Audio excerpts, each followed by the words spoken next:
네, 오늘 우리에게 주신 하나님의 말씀은 마가복음 3장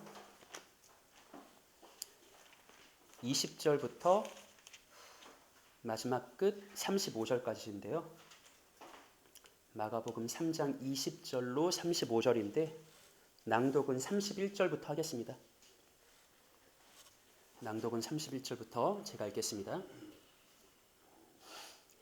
그때 예수의 어머니와 동생들이 와서 밖에 서서 사람을 보내어 예수를 부르니 무리가 예수를 둘러 앉았다가 여짜오되 보소서 당신의 어머니와 동생들과 누이들이 밖에서 찾나이다. 대답하시되 누가 내 어머니이며 동생들이냐 하시고 둘러 앉은 자들을 보시며 이르시되 내 어머니와 내 동생들을 보라. 누구든지 하나님의 뜻대로 행하는 자가 내 형제요 자매요 어머니이니라. 아멘. 네, 우리 오늘은 서로에게 이렇게 인사하겠습니다. 하나님의 뜻을 행하는 자가 하나님의 가족입니다. 하나님의 뜻을 행하는 자가 하나님의 가족입니다. 네, 한 번 더 인사합니다. 하나님의 말씀을 따라 복된 주의 자녀로 살아갑시다. 하나님의 말씀을 따라 복된 주의 자녀로 살아갑시다. 네, 감사합니다. 자, 오늘의 본문은 마가복음 3장 20절부터 35절까지로 상당히 많은 분량입니다. 하지만 오늘 본문에서 마가는 흔히 샌드위치라고 부르는 문학 기법을 사용하고 있습니다. 그래서 우리는 조금 부담되긴 하지만 본문 전체를 한 번에 살펴보아야 합니다. 학자들은 샌드위치 기법을 ABA 구조라고도 부르는데 앞에 있는 화면을 보시면요. 이게 오늘 본문을 샌드위치로 구조화한 거거든요. 샌드위치 기법은 마치 두 개의 빵 사이에 맛있는 내용물을 담고 있는 것처럼 저자가 ABA 구조를 통해서 같은 이야기 두 개가 진짜 핵심 알맹이를 감싸고 있는 구조를 형성함으로써 어떤 메시지를 전달하고자 하는 성경에서 자주 등장하는 문학 기법입니다. 그래서 조금 길지만 오늘 오늘 본문이 어떤 흐름을 가지고 있나 또 그 속에서 우리에게 전달하고자 하고는 메시지는 무엇인가를 함께 잠시 상고해 봐야 할 것입니다. 사랑하는 형제자매 모두에게 하나님의 말씀에 경청하여 그 말씀을 깨닫고 성령의 역사하심을 의지하여 말씀에 순종할 수 있는 은혜의 복이 가득히 채워지는 복이 있기를 구주 예수님의 이름으로 축복합니다. 자, 첫 번째로 A 파트 먼저 보겠습니다. 본문 20절과 21절 한번 합독할까요? 네, 시작.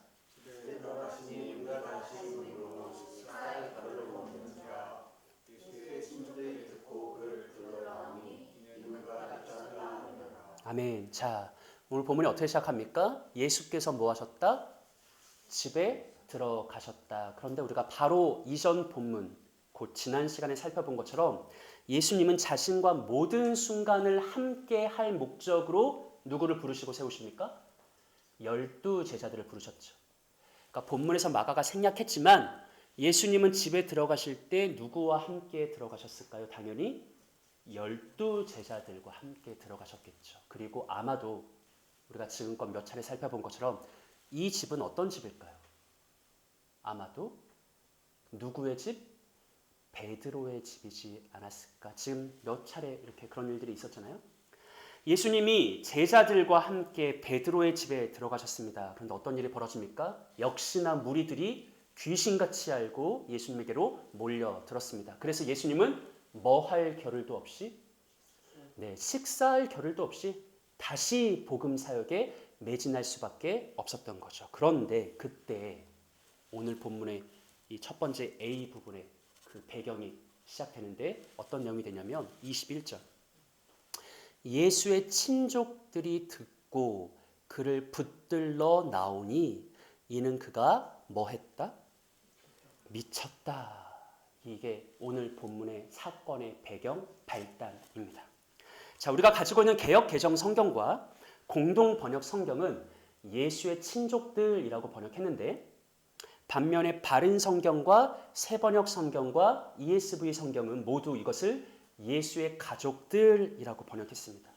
그러니까 대부분의 성경은 예수의 친족 아니면 가족 이렇게 번역한 거죠.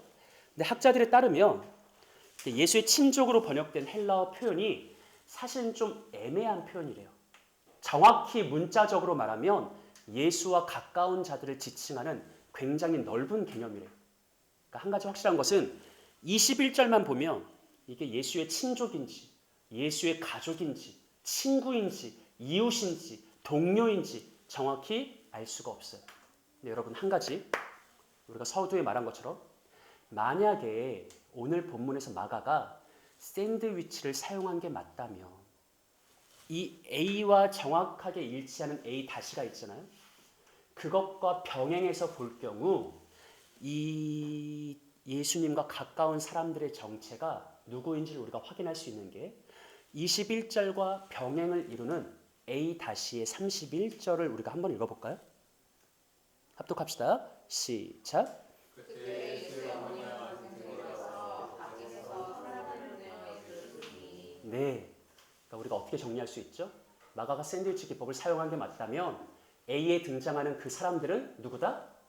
예수님의 어머니, 동생들, 여기는 형제 자매들 다 포함되죠. 즉 예수의 가족들이라고 말할 수 있죠. 그러니까 오늘 본문의 배경을 다시 제가 재구성하면 이렇게 됩니다. 보세요. 예수님에 대한 소문이 전국 각지로 퍼져나갔고 당연히 예수님의 고향 나사렛에도 전해졌죠. 그래서 예수님의 가족들도 예수님에 대한 소문을 들었어요. 어떤 소문이 들려오냐면 나사렛 예수가 대단하다.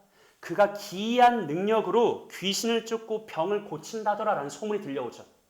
근데 그 소문만 들려오는 게 아니에요. 예수의 가족들이 어떤 소식도 듣냐면 예수가 가버나움에서 신성 모독의 죄를 범했다더라. 이 소문도 들려오죠.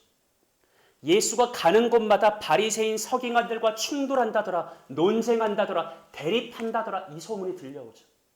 가족들이 또 어떤 소문을 듣냐면 예수가 심지어 금식 규례도 어기고 안식일 규례도 어긴다더라. 당연히 들었겠죠. 그리고 오랫동안 소문을 들은 가족들이 회의를 했어요. 그리고 결론을 내렸습니다. 결론이 뭐예요? 예수가 미쳤다. 정신 나갔다. 제정신이 아니다. 그래서 결의를 해요. 뭐 하기로? 말려야 된다. 아니, 말리는 정도가 아니라 본문에 아까 그렇게 말했죠. 붙잡아 와야겠다. 더 이상 이 미친 짓을 하지 못하도록 다시 우리 집으로 붙잡아 와야겠다. 이 이상 방치하면 더 큰 사달이 날 게 분명하니까 그러면 우리 가정이 파탄 날 거야. 우리 가문이 곤두박질 치게 될 거야. 더 이상 일이 커지기 전에 어서 가서 저 미친 예수를 잡아와야겠다라는 이런 배경 속에서 오늘 본문이 시작하고 있는 것이죠. 자, 그러면 오늘 본문의 핵심이라고 할 수 있는 두 번째 B 부분 우리가 함께 살펴보겠습니다. 본문 22절을 한번 합독할까요? 시작.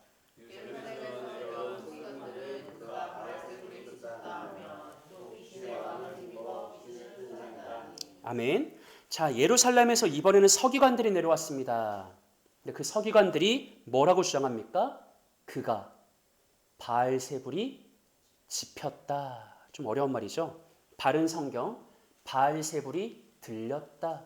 공동번역 성경 바알제불에게 사로잡혔다. 여러분 우리가 흔히 어떤 표현을 써요?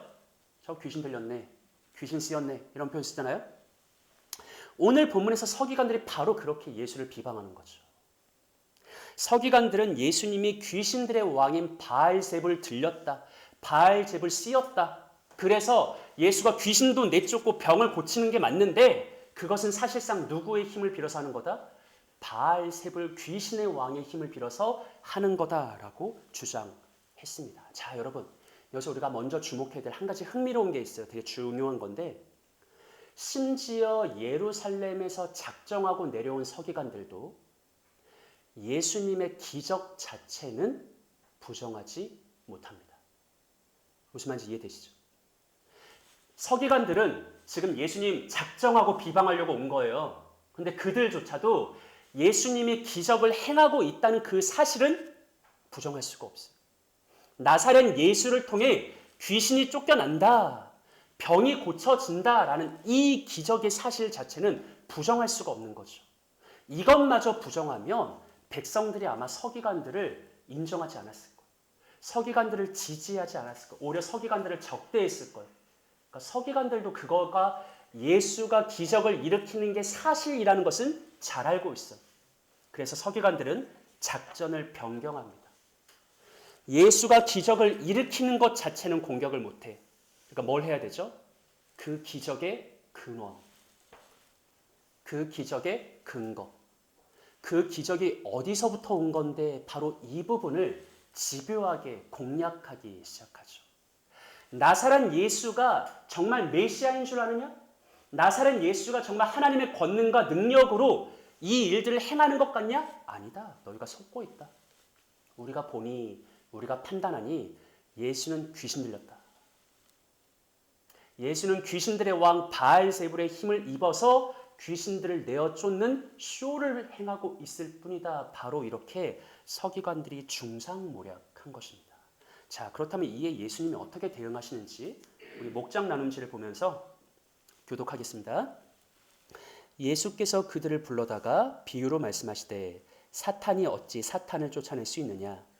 또 만일 나라가 스스로 분쟁하면 그 나라가 설 수 없고 만일 집이 스스로 분쟁하면 그 집이 설 수 없고 만일 사탄이 자기를 거스러 분쟁하면 설 수 없고 망하느니라. 아멘.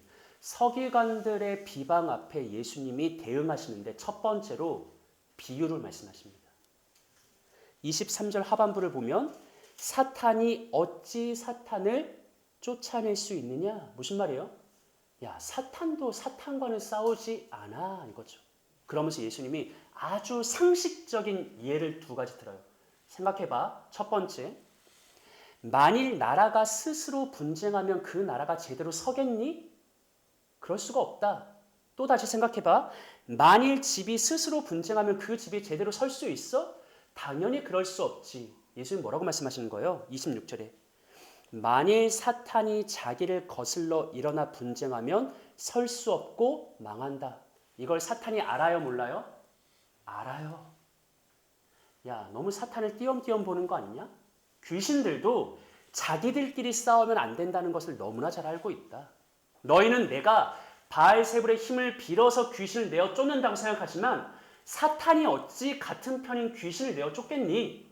사탄과 귀신이 어떻게 서로 분쟁하겠니? 그래봐야 자기 나라가 다 무너지고 자기 집이 다 쓰러질 게 분명한데 결코 그런 일은 있을 수 없다라고 말씀하시죠. 첫 번째로 예수님은 너무나 명확한 비유를 통해서 서기관들의 주장 자체에 모순이 담겨 있다는 것을 정확하게 들춰내셨습니다. 그리고 27절부터 또 다른 연속된 이야기를 시작하시는데 우리 27절 한번 읽어볼까요? 합독합시다. 시작. 하나님 먼저 강한 자를 생각지 않고는 그 강한 자의 집에 들어가 사자를 강탈하지 못하리니 결박한 후에야 그 집을 강탈하리라. 아멘. 자, 이게 앞의 비유와 같은 듯 다른 비유인데 앞에서 예수님은 서기관들의 내적 모순을 증거하려고 두 가지 이미지를 사용하셨다는 거예요. 나라의 이미지와 집의 이미지.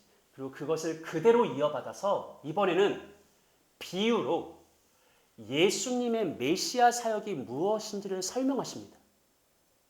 예수님은 자신의 메시아 사역의 의미를 선포하시는데 자, 보세요. 강한 자 사탄이 있습니다. 그리고 사탄의 집이 있죠. 나라라고 생각해도 무방합니다. 근데 예수님은 누구냐면 그 강한 자 사탄의 살림살이를 강탈하기 위해서 이 땅에 오신 분이에요. 그럼 예수님이 사탄의 것을 빼앗으려면 먼저 뭐가 선행돼야 됩니까? 사탄은 강한 자라고 했잖아요. 그를 뭐 해야 되죠? 결박해야 되죠. 강한 자 사탄을 결박해야 그의 집으로 침입해 들어가서 그의 소유와 세간과 살림살이를 강탈해 올 수 있겠죠. 이런 식으로 예수님 자신의 메시아 사역을 설명하시는데 자, 여러분 오늘 이 본문에서 결박하다라는 동사가 사용되는데 이와 동일한 동사가 같은 마가복음 5장 3절에서는 이런 맥락에서 이용되었습니다. 우리 한번 읽어볼까요? 합독합니다. 시작. 그 사람은 무덤 사이에 거처하는데 이제는 아무도 그를 세상으로 맬 수 없게 되었으니. 아멘. 네, 이 무덤 사이에 거하는 그 사람 누구죠? 흔히 거라사 지방의 귀신 들린 자라고 부르거든요. 자, 거라사 지방에 더러운 귀신 들린 사람이 있었어요. 네, 마가는 그 사람을 어떻게 묘사하냐면 이제는 아무도 그를 쇠사슬로도 뭐 할 수 없다? 맬 수 없다. 여러분 이게 헬라어로는 같은 동사예요. 오늘 동사에서 본문에서 결박하다라는 동사가 나왔죠. 그리고 여기서는 매다라는 동사 나왔죠. 같은 단어입니다. 그러니까 이 두 가지를 종합할 때 우리가 뭘 말할 수 있냐면 사탄은 강한 자예요. 사탄은 뭐 할 수 없다? 결박할 수가 없어요. 이 땅의 어느 누구도, 이 땅의 어떤 쇠사슬로도 사탄과 귀신은 결박할 수가 없는 거예요. 그런데 예수는 누구냐? 하나님께서 그 강한 자, 이 땅의 어느 누구도 결박할 수 없었던 사탄을 결박하기 위해 이 땅에 보내신 메시아다라는 것이죠. 예수님이 오시기 이전에 사탄은 그의 강한 힘으로 이 세상 전체를 불법으로 점거하고 통치하고 있었습니다. 그런데 이제 예수님이 오셨어요. 뭐 하기 위해서? 그를 결박하기 위해. 그리고 결박한 다음에 뭐 하기 위해서? 그의 살림살이를 다 강탈하기 위해. 이게 우리가 지금까지 살펴본 마가복음의 증언이에요. 나사렛 예수가 이 땅에 와서 요단강에서 세례를 받습니다. 그리고 세례 받을 때 특이한 특징. 하늘로부터 성령이 그에게 임하죠. 예수님이 성령의 충만함을 입습니다. 그리고 성령의 이끌림을 받아서 바로 어디로 가세요? 광야로 가시죠. 광야에서 뭐 하세요? 사탄과 싸워요. 그리고 예수님은 성령의 능력으로 사탄을 싸워서 이깁니다. 이때 사탄은 뭐 한 거죠? 결박된 거예요. 예수님이 성령의 능력으로 그와 싸워 이기셨을 때 사탄은 결박된 거예요. 그리고 사탄이 결박되었다는 증거가 이후 예수님의 모든 행보에서 드러나죠. 예수님이 가시는 곳 어디에서나 하나님 나라의 복음을 전파할 때마다 어떤 일들이 벌어져요? 귀신이 내어 쫓김당해요. 모든 질병이 고쳐져요. 이게 뭐에 대한 증거입니까? 사탄이 결박되었다. 그리고 예수님은 강한 자 사탄을 결박하고 궁극적으로 뭐 하려고 하시는 거죠? 그의 집에 쳐들어가서 세간과 살림살이를 강탈해 오려고 하죠. 예수님이 하나님 나라의 복음을 전파하자 이전에 사탄에게 매여 있었던, 억압되어 있었던 영혼들이 노임받게 되는 거예요. 귀신의 지배와 속박 아래에 있었던 이들이 예수의 능력으로, 성령의 능력으로 자유와 해방을 얻게 되는 거예요. 사탄의 살림살이를 예수님 모두 다 강탈해 와서 하나님 나라의 것으로 바꾸고 있는 것이죠. 그러니까 예수님이 귀신을 내어 쫓는 것, 병을 고치는 것은 사탄은 결박되었고 하나님의 통치가 너희에게 임했다라는 메시아 시대에 부인할 수 없는 표징입니다. 근데 오늘 본문에서 서기관들은 어떤 주장을 하는 거예요? 그게 아니다. 나사렛 예수가 정말 메시아인 줄 아는가? 나사렛 예수가 정말 하나님의 능력으로 그런 줄 아나? 그게 아니야. 귀신의 힘을 빌어서 그렇게 쇼하고 있을 뿐이야 라고 예수님의 메시아 사역과 성령의 사역 그 모든 것을 서기관들이 악하게 비방하고 중상모략했다라는 것이죠. 자, 여러분, 이게 생각해보면 오늘 본문의 세팅이 너무나 아이러니해요. 우리가 앞에서 한두 차례 살펴봤는데 예수님이 귀신 들린 자를 내어 쫓을 때 자주 일어난 한 가지 현상이 있었거든요. 귀신이 그냥 나가지 않는다. 뭐 하냐면 굳이 당신은 하나님의 아들입니다 라고 고백해요. 그러니까 우리가 지금까지 확인한 게 뭐냐면 예수님이 사탄을 결박하고 사탄을 내어 쫓을 때 귀신들도 당신은 진정한 하나님의 아들입니다. 당신은 그리스도입니다 라고 고백을 해요. 오늘 본문을 통해서 우리가 아는 건 뭐냐면 귀신도 아는 것을 왜 종교 지도자들은 모르는가? 아니 그거보다 더 충격적인 건 뭐죠? 누가 몰라요? 가족들이 몰라요. 나 어제 이게 설교를 이렇게 연습을 하는데 아내가 물어보더라고요. 근데 왜 가족들이 그걸 몰라? 예수님의 그 비범한 출생이나 다 봤을 텐데 왜 그걸 몰라? 미스테리어 저도. 이 가족에는 분명히 마리아가 포함되어 있거든요. 이건 빼박이에요. 마리아도 불신에 가득 차 있어요. 지금 이 정황 속에서. 너무 아이러니죠. 귀신도 알고 있는 것을 서기관, 바리새인, 종교 지도자들이 몰라요. 그리고 심지어 어떤 의미에서 볼 때 이 땅에서 예수님과 가장 친밀하다고 해야 돼. 예수님은 가장 잘 알고 있다고 해야 될 가족들도 몰라요. 그리고 한 걸음 더 나가서 그들이 예수님을 대적해요. 예수 미쳤다. 아, 저 정신 나갔다. 제정신이 아니다. 빨리 붙잡아 와야 돼. 예수의 사역을 방해하고 대적하려고요. 서기관들은 한술 더 떠서 저건 귀신의 소행이야. 바알세불의 힘을 힘입어서 저렇게 정치적 쇼를 하고 있을 뿐이야 라고 예수님의 메시아 사역을 모독했습니다. 오늘 본문에 등장하는 모든 사람들이 예수님을 반대하며 방해하고 대적합니다. 예수님은 어떻게 반응하실까요? 우리 목장 나눔실 보면서 28절로 30절 한번 읽어볼까요? 시작. 내가 진실로 너에게 이르노니 사람의 모든 죄와 모든 모독하는 일은 사하심을 얻되 누구든지 성령을 모독하는 자는 영원히 사하심을 얻지 못하고 영원한 죄가 되느니라 하시니 이는 그의 말하기를 더러운 귀신이 들렸다 하미로라. 아멘. 자, 여러분, 이 방금 읽은 말씀 여러분이 평소에 이렇게 알던 말씀인가요? 좀 생소한 말씀이에요? 그래요? 네.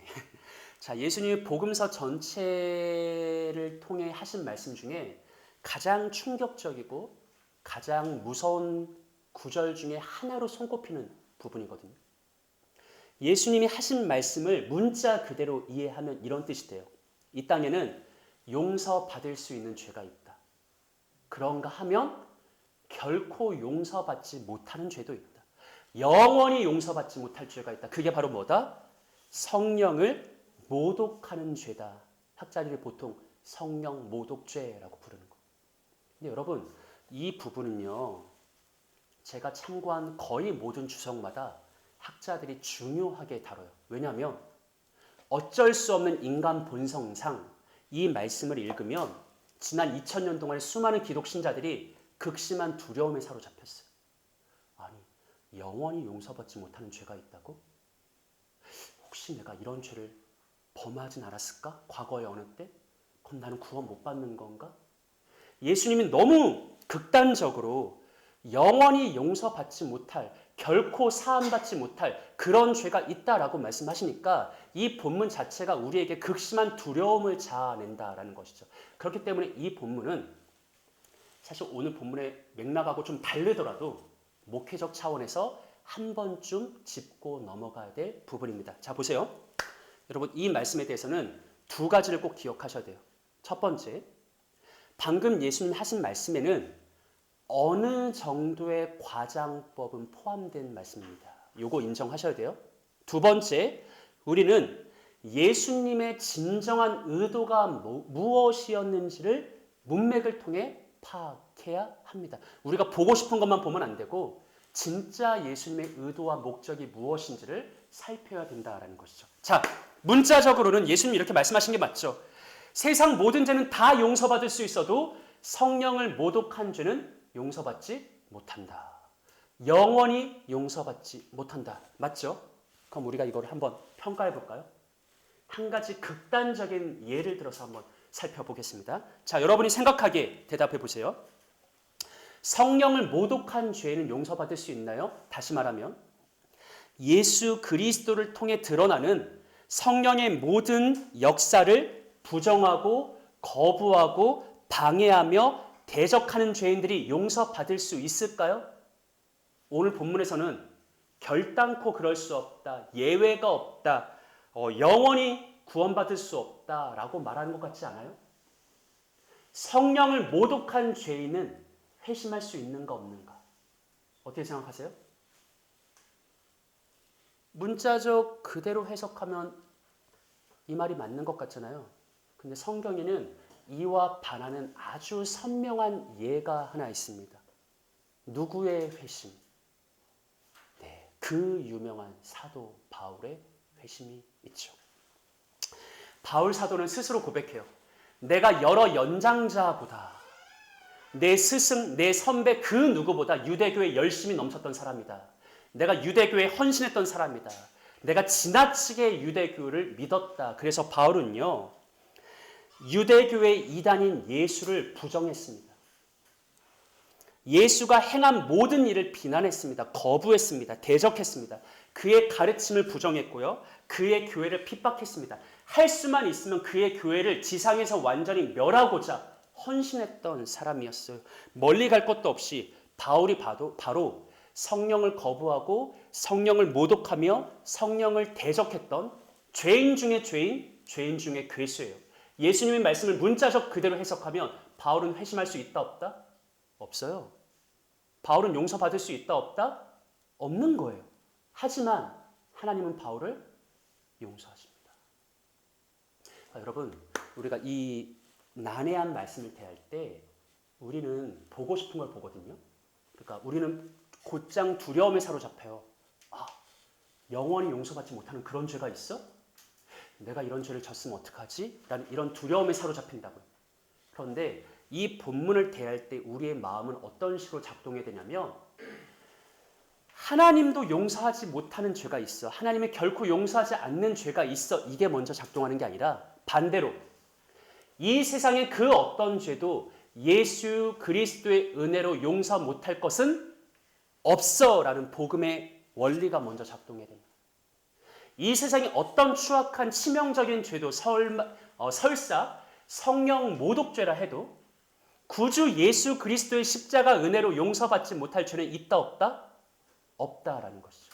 그러니 이런 관점에서 보았을 때 예수님이 오늘 본문에서 이 말씀을 하신 것은 단순히 너 이제 구원 못 받아. 너는 이제 지옥행이야. 이렇게 말하려는 것은 아니었겠죠.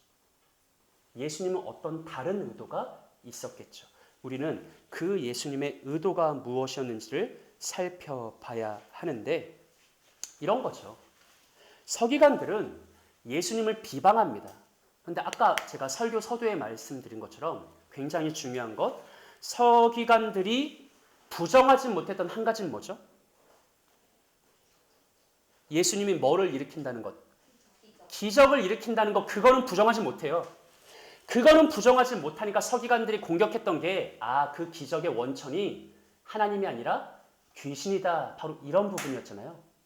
예수님은 서기관들의 마음을 잘 알고 계세요. 지금 여러분, 예수님과 서기관들은 진리 싸움을 하는 게 아니에요.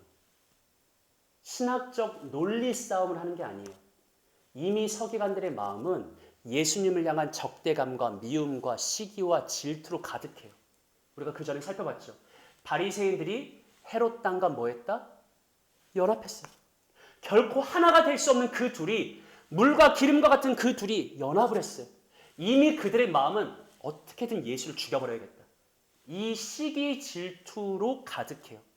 서기관들의 마음은 예수를 향한 악이 넘치는 악한 마음으로 가득한 상황이죠. 예수님은 그들의 그 악함을 경고하시는 거예요. 너의 마음을 살펴봐. 진짜 너가 지금 진리를 분별하는 게 맞아? 진리를 따지는 게 맞아? 지금 일어나고 있는 일련의 기적들을 정말 너가 냉철하게 판단하고 있는 게 맞아? 아니야. 너의 마음은 악이 넘치는 가득한 시기 질투에 사로잡혀 있다. 너는 지금 맹목적으로 나를 미워한다. 맹목적으로 나를 부인한다. 맹목적으로 나를 부정한다. 그러지 말고 정말 계속 그렇게 성령을 모독하면 너는 용서받을 수 없고 구원받을 수 없는데, 예수님의 진짜 의도는 뭘까요? 너 이제 지옥행 티켓을 끊었다. 이게 아니잖아요. 지금이라도 나의 말을 듣고 면밀히 너의 내면을 살펴서 다시 생각해봐라. 이거겠죠. 이런 차원에서 떠오르는 요한복음의 말씀이 있는데, 우리 요한복음 10장 37절과 38절 한번 합독해 볼까요? 읽어보겠습니다. 시작.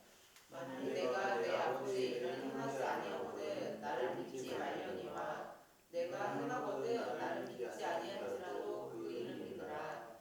그러면 너희가 아버지께서 내 안에 계시고 내가 아버지 안에 있음을 깨달으리라 하시니. 아멘. 여러분, 이 말씀이 오늘 본문의 서기관들을 향한 말씀하고 되게 어울리지 않아요? 예수님 말씀하신 게 뭐냐면, 야, 너 진짜 나 도저히 못 믿겠냐? 그럼 내가 한 가지 다른 옵션을 줄게. 나는 안 믿어도 되니까 내가 하는 일을 봐봐. 내가 이 땅에서 행하는 일을 봐봐.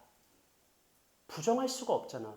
귀신이 쫓김받고 병든 자가 고침받고 해방되고 자유를 선포하는 이 일을 봐봐. 그리고 그 일로 말미암아 나를 믿어라라고. 예수님이 간곡하게, 너무 이게 저자세 아니에요? 이 정도까지 예수님이 해야 돼? 예수님 이렇게 말씀하셨나요? 서기관들을 향한 예수님의 진심이 나는 이것이었을 거라고 봐요. 야, 너희가 나 그렇게 미워?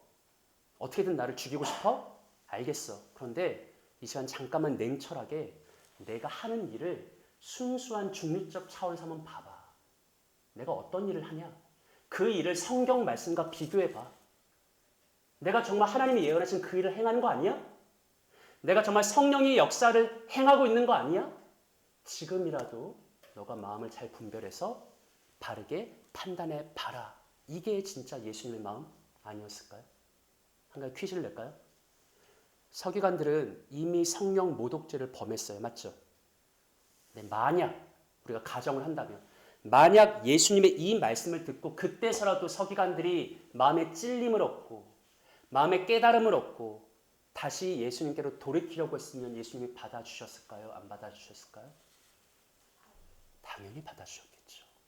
그렇죠? 오늘 본문을 통해서 예수님 말씀하신 건 뭐냐면, 예수님과 가장 가까운 가족과 친족도 그를 미쳤다라고 생각하면서 그를 뜯어 말리려고 하고 그를 대적해요. 심지어 서기관들은 악의와 비방과 시기와 질투에 사로잡혀서 그냥 맹목적으로 예수님께 덤벼들어요. 하지만 예수님께서 그들 모두에게 도전하시는 거죠. 내가 행하는 일을 봐라. 냉정하게 말씀과 비교해서 판단해라. 그리고 나를 대적하는 자가 되지 말고 성령을 모독하는 자가 되지 말고 나를 따르는 자가 되라. 메시아 그리스도를 인정하는 복된 자가 되라라고 말씀하신 거죠. 자, 이제 오늘 마지막 결론격인 세 번째 파트 A-로 가보겠습니다. 목장 나눔지를 보면서 31절, 32절, 34절 합독할까요? 시작.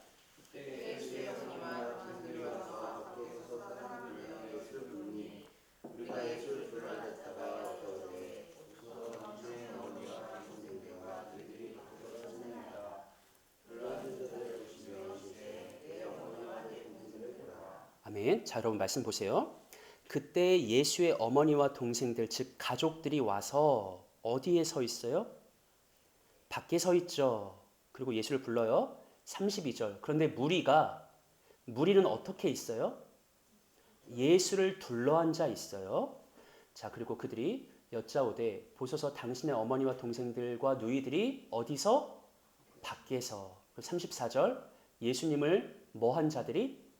둘러앉은 자들. 자, 여러분, 마가는 지금 이 마지막 파트에서 어떤 이미지를 우리에게 계속적으로 강조하냐면 안과 밖의 이미지를 강조해요. 베드로의 집이 있어요. 그리고 집 안에는 예수님을 둘러싼, 감싸 안은 둘러앉은 자들이 있어요. 누구입니까? 12제자를 비롯해서 현재 예수님과 함께하면서 그의 말씀을 경청하고 그의 말씀을 배우는 자들이에요. 그 말씀을 듣고 배우는 제자 그룹이 예수님과 함께 둘러앉아 베드로의 집 안에 있어요. 그 집 밖에는 누가 있어요? 예수의 가족들이 있어요. 이 마가가 전달하고자 하는 건 뭐냐면 누가 진짜 내부자이고 누가 진짜 외부자인가 이거예요. 표면적으로 보면 예수님과 가장 가까운 사람들은 누구예요? 예수의 어머니, 형제들, 누이들이에요. 근데 정작 그들은 어디에 있어요? 밖에 서 있어요. 그들은 예수님의 말씀을 들으려고 온 게 아니에요. 예수를 가르치려고 왔어요. 예수님의 말씀을 따르려고 온 게 아니에요. 예수를 붙잡아 매려고 왔어요. 그들은 언제까지나 밖에 있어요. 외부자죠. 여러 사회적, 육체적 조건으로 따지면 집 안에 있는 자들은 사실 예수님과 상관도 없는 사람들이에요. 하지만 그들은 예수님과 함께하면서 뭐 하죠? 예수 말씀 들으려고 해요. 예수님의 말씀을 경청하려고 해요. 예수님의 말씀을 배우려고 해요. 예수님의 말씀을 따르려고 해요. 마가가 제기하는 건 뭐예요? 진짜 내부자가 누구냐? 그리고 외부자는 누구냐? 하나님의 말씀을 듣고 배우고 따르려는 자는 어떤 사회적, 육체적 조건과 상관없이 그가 바로 예수의 내부자고 아무리 예수의 가족이라 할지라도 친족이라 할지라도 친구라 할지라도 예수님 말씀을 들을 생각이 없다면 자기 주장만 내세울 거라면 그는 언제까지나 외부자가 될 수밖에 없다라는 이 신학적 강조점을 안과 밖의 이미지를 통해서 마가가 전달하고 있는 것이죠. 흥미로운 것은 밖에 있는 가족들의 행동이에요. 31절을 보시면 그때 예수의 어머니와 동생들이 와서 밖에서 뭐 해요? 사람을 보내 뭐 해요? 예수를 불러요. 부르다. 여러분 우리가 지금까지 살펴본 마가복음에서 언제나 부름의 주체는 누구였어요? 지금까지 우리가 살펴본 마가복음 3장에서 부름의 주체는 누구예요? 예수님이에요. 예수님은 베드로를 불러요. 안드레를 불러요. 야고보를 불러요. 요한을 부르셔. 세리 레위를 불러요. 12제자를 불러요. 뭐 하려고? 지난주 설교 제목 기억나세요? 모든 순간 자기와 함께 있게 하려고. 예수님은 부름의 주체예요. 사람을 불러서 함께 있게 해요. 자기를 둘러 앉아 있게 해요. 말씀을 듣게 해요. 말씀을 배우게 해요. 그게 예수님의 부름의 목적이에요. 너무나 아이러니한 것. 예수의 가족들이 집 밖에서 예수를 불러요. 뭐 하려고 부르는 거죠? 잡아가려고요. 허튼 소리 못하게, 미친 소리 못하게, 더 이상 이상한 짓 못하게 예수를 결박해서 잡아가려고 불러요. 이 아이러니한 대조가 오늘 본문에 나타나 있는 것이죠.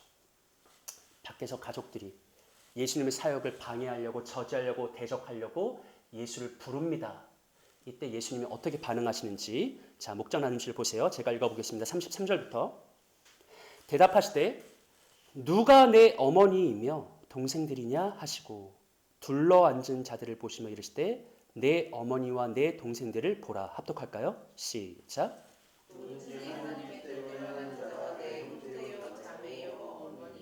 아멘. 여러분 33절의 말씀은 너무나 매몰차고 냉정하게 들리죠? 밖에서 뻔히 어머니가 기다리고 있는데 누이와 자매 형제들이 기다리고 있는데 예수님이 거기다 대놓고 한다는 말이 누가 내 어머니인데 누가 내 형제 자매들인데 이거 수사적 질문이에요. 부정적인 답변을 유도하는 수사적 질문이에요. 무슨 말이에요? 저 밖에 있는 자들은 내 가족이 약간 좀 세게 말하면 그 뜻이 담겨 있는 거예요. 누가 내 가족이냐? 밖에 있는 자들은 확실히 아니다. 그리고 나서 예수님 누구를 둘러보세요? 자기를 둘러앉은 자들을 바라보시며 내 어머니를 봐라, 내 형제를 봐라, 내 자매를 봐라 라고 말씀하시죠. 그리고 한 가지 원리를 선포하세요. 누구든지 하나님의 뜻대로 행하는 자가 바로 내 형제다, 내 가족이다 라고 선포하십니다. 여러분 본문에 나타난 예수님의 의도와 기준은 명확합니다. 이 세상에 여러 조건들이 있죠. 여러 기준들이 있죠. 하지만 설사 그것이 육체적 가족이라 할지라도 이 땅에서 가장 친밀한 육체의 가족이라 할지라도 그것이 예수님과의 친밀한 관계의 표준이 될 수 없대요. 누가 나와 가장 친밀한 관계로 들어갈 수 있는가? 누가 나의 형제라고 할 수 있는가? 누가 진짜 나의 가족이라고 할 수 있는가? 이 영광스러운 기준에 그 어떤 사회적 조건, 혈통적 조건, 육체적 조건 다 필요 없대요. 예수는 딱 한 가지밖에 없대요. 그게 뭐예요? 내 아버지의 뜻대로 행하는 자. 내 아버지의 뜻대로 행하는 자, 바로 그가 나의 가족. 하지만 나의 육체적 가족이라 해도 나의 뜻대로 행하려 하지 않는 자, 나의 말씀을 들으려고 하지 않는 자, 그는 언제까지나 외부자로 있을 수밖에 없다라고 예수님께서 강조하시는 거죠. 자, 여러분, 누구든지입니다. 누구든지. 이 누구든지에는 바로 앞에서 등장했던 서기관들도 예외가 될 수 없어요. 설사 그 극심한 성령 모독죄를 행한 서기관들이어도 이제라도 말씀을 듣고 찔려 깨달아 하나님 앞에 돌아와 하나님의 뜻을 행한다면 그들도 누가 될 수 있는 거예요? 예수님의 가족이 될 수 있는 거죠. 하지만 예수님의 어머니 마리아여도 예수님의 형제 야고보여도 예수님의 친한 가족들이어도 끝끝내 예수의 말씀을 거부하고 예수의 말씀을 따르지 않으면 그들은 결코 하나님의 가족이 될 수 없다라는 이 한 가지의 기준을 오늘 본문을 통해서 제시하고 있는 것입니다. 자, 여러분, 마지막입니다. 그럼에도 불구하고 우리의 마음은 좀 불편해요. 아무리 그래도 어머니인데, 가족인데, 예수님 너무, 차마 주님께 이 표현을 못 쓰겠지만, 너무 이렇게 말씀하시는 거 아닌가? 라는 생각이 우리를 불편하게 하죠. 여러분, 잘 생각해 보면, 예수님의 선포는 집 밖에 있는 자들에게는 너무나 냉정한 말씀이지만, 집 안에 있는 자에게는 크나큰 위로였고요. 또 한 걸음 더 나아가서 마가복음을 읽는 실제 독자들에게 크나큰 위로가 되었습니다. 여러분, 마가복음이 기록된 당시 초대교회는요, 지금 우리와는 많이 달라요. 시대적 정황이. 그 시대 때는 내가 예수 그리스도를 믿는다라는 그 믿음 때문에 가족으로부터 추방되었던 시대예요. 사회적으로 단절되었던 시대예요. 이전 내가 누릴 수 있었던 모든 것들로부터 외면받아야 했던 시대예요. 그런데 그 시대에 살았던 신자들이 마가복음을 읽으면서 예수님의 음성이 들리는 거예요. 누가 내 진짜 가족이냐? 누가 내 진짜 가족이냐? 내 육체적 어머니? 내 육체적 형제? 아니야. 나를 믿는 자, 내 말을 경청하는 자, 내 말을 따르는 자, 심지어 나를 믿는 믿음으로 인해서 육체적 가족에서 추방당하고 사회적으로 단절되고 온갖 소외와 아픔과 고통 속에 있다 해도 그 사람은 나의 가족이야 라는 그 음성이 들리는 거죠. 그때 초대교회 성도들이 얼마나 위로를 받았을까요? 나는 육체적 가족을 잃었어. 사회적 지위도 잃었어. 나의 모든 게 없어졌어. 그런데 한 가지를 얻었죠. 뭘 얻었어요? 나 예수 가족 되었어. 그것으로 된 것이. 지금 편안한 시대를 사는 우리들로서는 감히 상상도 못하겠지만 그 치열한 시대를 살았던 초대교회 성도들은 이 예수님의 말씀을 듣고 그래 이것이면 되었다라고 크나큰 위로를 얻을 수 있었다라는 것이죠. 여러분 오늘도 마찬가지예요. 오늘도 예수를 온전히 믿는 믿음, 예수를 향한 온전한 순종은 여러 불이익을 초래합니다. 예수 믿어서 내가 덕본 것보다 예수 믿어서 손해보는 게 훨씬 더 많아요. 하지만 여전히 오늘 우리에게도 예수님이 동일하게 말씀하시죠. 너가 나로 인해서 무엇을 잃었든 무엇을 손해보았든 무엇을 피해를 보았든 그것과는 상관없이 너가 끝끝내 내 말을 믿고 따른다면 너는 나의 가족이라. 그 선포가 내 마음에 진실하게 들리면 우리는 일어설 수 있는 거죠. 다시 큰 위로를 얻을 수 있는 것이죠. 여러분, 하나님이 제시하는 기준 하나밖에 없어요. 제가 이런 생각 해봤거든요. 뭐 고대에도 물론이겠지만 오늘 우리가 몸담고 있는 이 현대 시대에 사람의 의지와 노력이 그 사람의 생을 결정할까요? 아니면 그 사람의 타고난 게 결정할까요? 나이가 들면 들수록 저는 타고난 게 다 결정한다고 생각해요. 이미 머리도 타고나고 재능도 타고나고 재주도 타고나고 그렇지 않아요? 여러분 우리가 속한 세상에서 내가 노력하고 열심히 해서 성취할 수 있는 게 그렇게 많지 않아요. 내가 어느 집안에서 태어났는지 무엇을 가지고 태어났는지 어떤 지능과 지식과 재능을 갖고 태어났는지 이게 더 중요해요. 근데 예수님은요. 그런 사회적, 육적 어떤 조건들 다 필요 없고 우리에게 딱 한 가지만 요구하시거든요. 내 말씀을 경청하고 내 말씀을 따르면 돼. 이거 하나면 너는 내 가족이고 이거 하나면 세상 무엇과도 비교할 수 없는 크나큰 영광과 복됨을 누릴 수 있어요. 이 땅에서 우리가 성공하려면 여러분 의지와 노력만으로 되지 않아요. 안 돼요.